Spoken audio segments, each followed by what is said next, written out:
Gérald Darmanin a été interrogé ce matin sur ces éventuels débordements. Y a-t-il un risque réel ou pas? Écoutons le ministre de l'Intérieur. Il y a des notes des renseignements territoriaux qui évoquent des possibles, en effet, mouvements de libération, pourrait dire de la parole sur un certain nombre de sujets, mais des esprits, de violence, de l'ultra-gauche comme de l'ultra-droite. Donc, quels que soient les résultats, les Français doivent savoir que nous nous y préparons, bien évidemment, et c'est mon travail de m'y préparer, avec les policiers et les gendarmes. Mais le risque de confusion économique, de confusion sociale et de confusion sécuritaire est très grand si les extrêmes l'emporteraient, c'est sûr. Valérie, on se veut pas trop inquiet, mais le risque est quand même pris en compte par l'exécutif. C'est le propos même, gouverner, c'est préparer aussi. Et donc, ça me semble tout à fait légitime que le ministre de l'Intérieur dise se préparer à toutes les éventualités, quel que soit le résultat des élections du 7 juillet. Je vous rappelle que ça arrive dans un contexte quand même très particulier, au cas où on l'aurait oublié, les Jeux Olympiques qui démarrent le 26 juillet à Paris, et donc, à Paris et ailleurs. Et donc, il me semble tout à fait normal que le ministre de l'Intérieur s'interroge sur les forces à déployer, etc. Et puis, il ne vous a pas échappé qu'il y avait aussi d'autres forces qui étaient en Nouvelle-Calédonie et qu'en Nouvelle-Calédonie, il y a eu des arrestations d'un certain nombre de responsables indépendantistes, ceux qui avaient mené les actions sur le terrain. Et donc, tout cela crée une forme de... non pas de fébrilité, mais de préparation, d'esprit de préparation à des troubles qui pourraient survenir.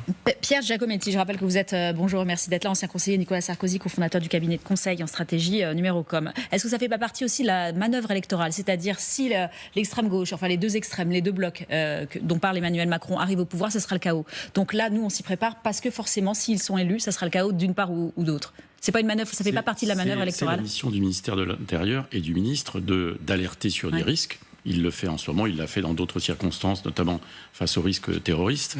Mais bien évidemment, on est en pleine campagne électorale, donc chacun peaufine sa stratégie. La stratégie du ministre de l'Intérieur, comme de la majorité actuelle, comme du président de la République, c'est d'essayer d'arrêter l'hémorragie de la fuite d'une partie de l'électorat macroniste vers la gauche radicale ou extrême, et vers la droite radicale ou extrême.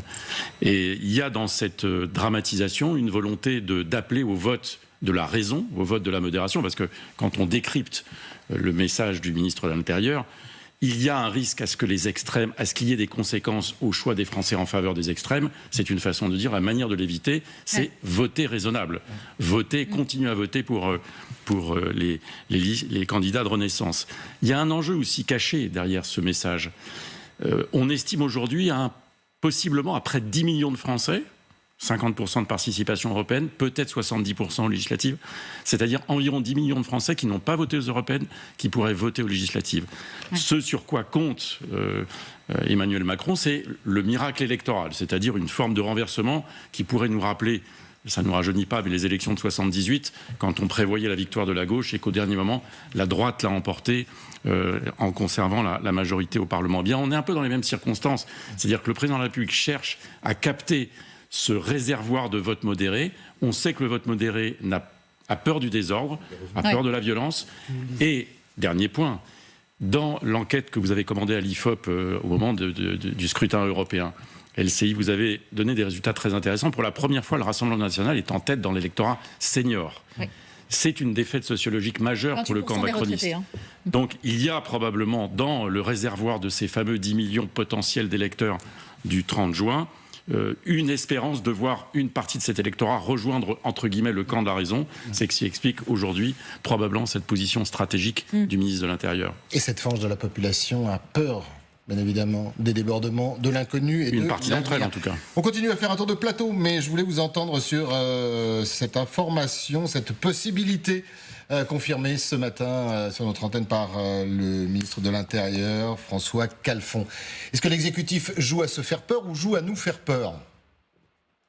Écoutez, il a mis le feu, c'est le pyromane pompier, monsieur Macron, hein, c'est-à-dire que ça a été dit par votre sondeur expert en opinion, n'est-ce pas? Il cherche un juin 68 alors qu'il n'y a pas eu de mai 68. C'est-à-dire qu'on sait très bien que le pouvoir de droite en place cherche un sursaut d'ordre. Seulement, ce que n'a pas compris M. Macron, M. Darmanin beaucoup plus, mais il a partie liée avec M. Macron, c'est à quel point, et je le vois sur le terrain, les Français sont en colère contre la décision d'Emmanuel Macron.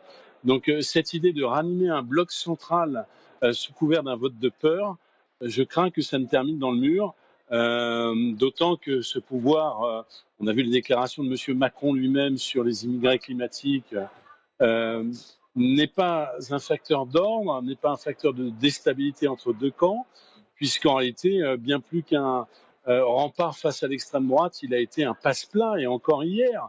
Donc, qui pourrait croire une seule seconde dans le pays? D'ailleurs, je constate que il y a une implosion du bloc central macroniste, que M. Macron puisse être facteur d'apaisement, alors qu'en réalité, il est le principal responsable du chaos qui est dans notre pays. Restez avec nous, François Calfon. Sylvain Bourneau, ça peut être une réalité. Notre pays a connu ces derniers mois, ces dernières années, des actions violentes pour tout un tas de raisons. Il peut y avoir cet affrontement, celui qui n'aura peut-être pas eu lieu dans les urnes, pourrait avoir lieu de la part de certains dans les rues de France? Ou ça vous paraît totalement incongru? Beaucoup de choses pourraient être des réalités. Je pense qu'il vaut mieux raisonnablement s'en tenir à déjà la situation actuelle. On voit bien, et l'astuce est un peu grosse. En fait, ce sont des éléments de discours purement stratégiques. En fait, ce qui s'est passé, c'est aussi basé, pardon, je le rappelle, je ne sais pas si nos téléspectateurs étaient là, c'est basé également sur des notes remontant du terrain, évidemment, des préfets, mais c'est toujours le même jeu.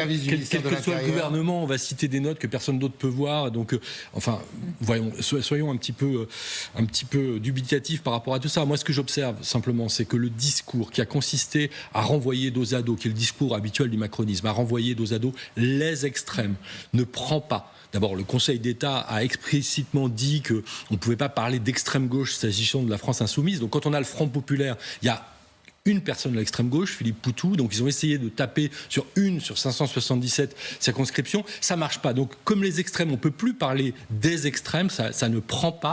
Eh bien, là ils essayent de faire les ultras. Maintenant, c'est les ultras, l'ultra gauche et l'ultra droite, puisque les extrêmes ça marche pas. C'est purement stratégique en fait, et c'est grave. C'est grave parce qu'on ne s'amuse pas à brandir la possibilité de déclenchement de l'article 16. Par exemple, l'article 16, il n'a été appliqué qu'une fois dans la Ve République. On y vient parce que regardez ce que dit l'article 16. C'est nos confrères d'Europe 1 ce matin. On n'a pas pu vérifier cette information, mais ils avancent cette information. Face au blocage des institutions, Emmanuel Macron pourrait, dit-il, démissionner. Ça, on en a déjà parlé, mais le chef de l'État dispose aussi d'une autre solution. Le recours à cet article 16. Que nous dit-il, cet article 16 de la Constitution? Il confère au chef de l'État les pleins pouvoirs. Regardez, lorsque les institutions de la République, l'indépendance de la nation, l'intégrité de son territoire ou l'exécution de ses engagements internationaux sont menacés, bien évidemment, on nous dit qu'il pourrait avoir recours à cet article. Vous y croyez, Patrice Duhamel, justement? Non.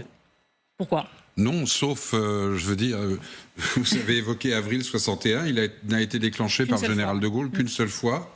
Et donc, pas du tout depuis, pas en 68 non plus. Et après, une tentative de putsch.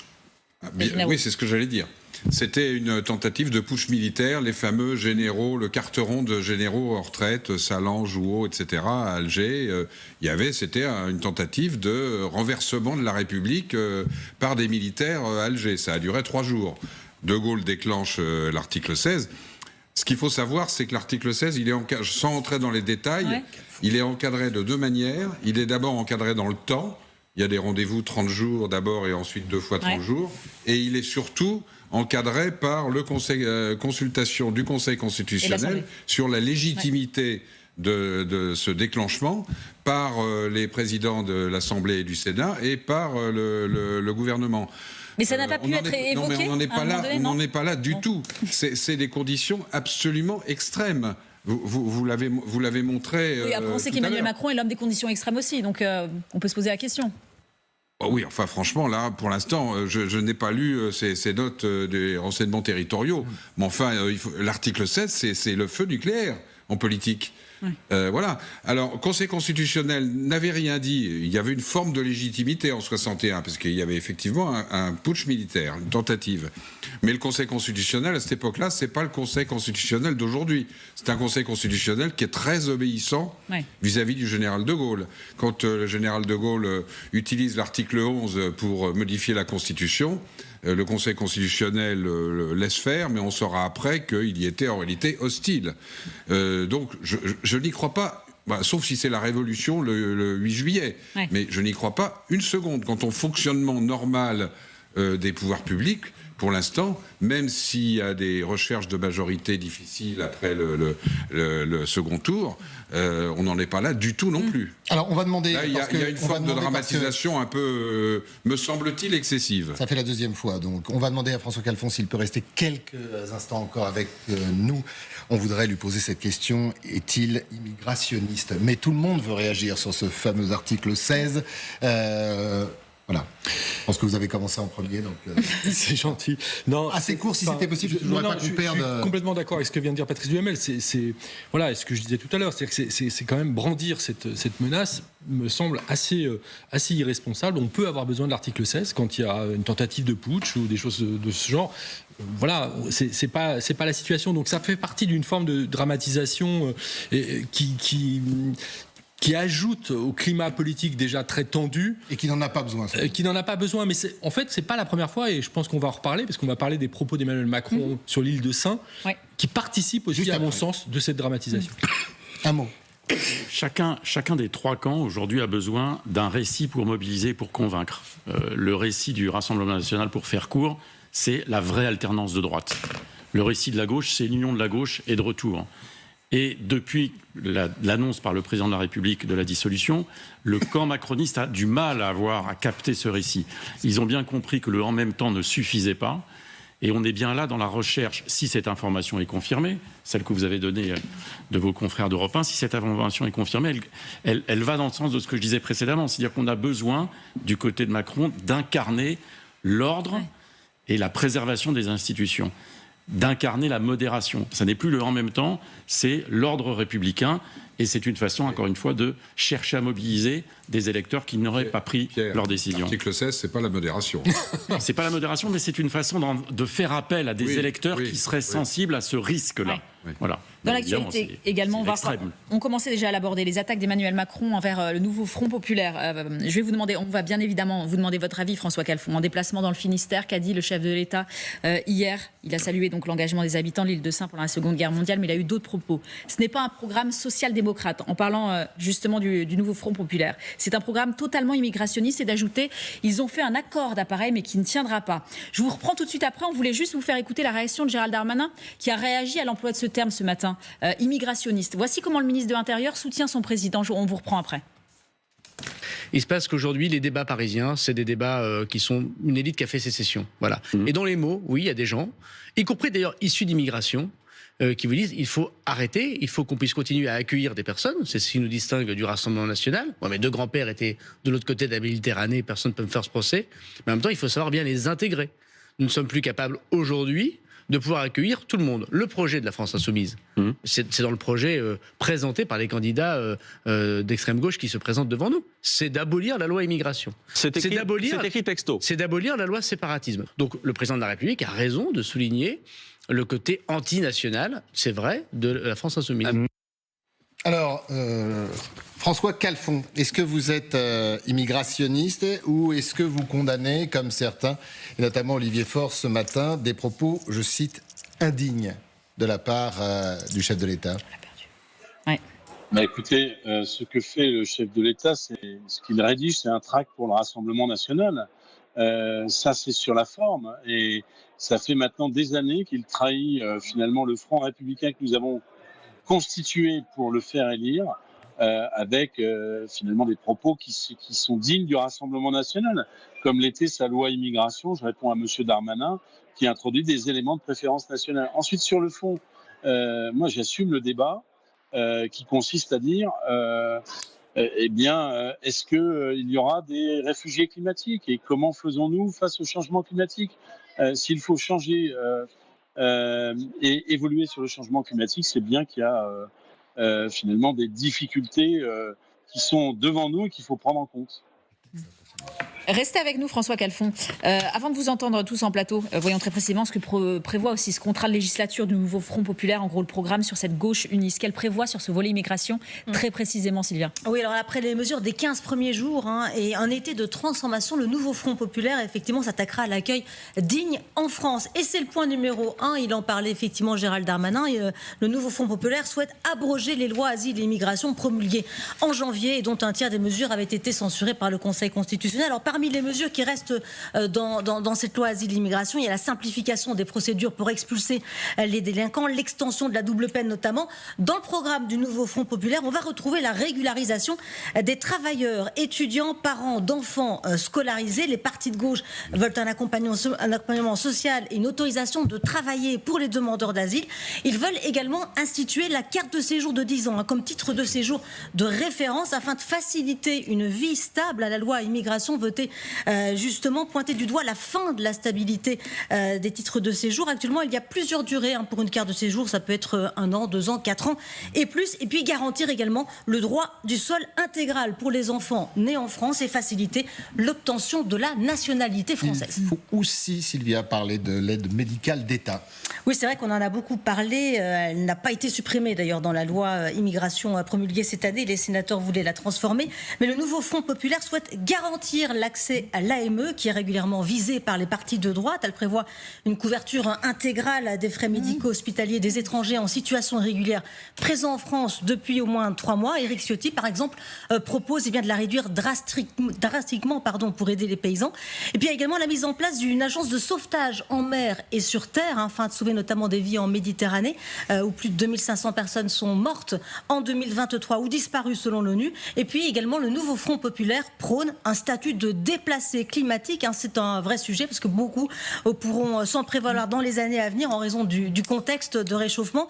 Jean-Luc Mélenchon parlait d'ailleurs notamment de 260 millions de déplacés d'ici 2030 dans le monde. C'est un chiffre évidemment qui diffère selon les institutions et qui est très difficile à établir.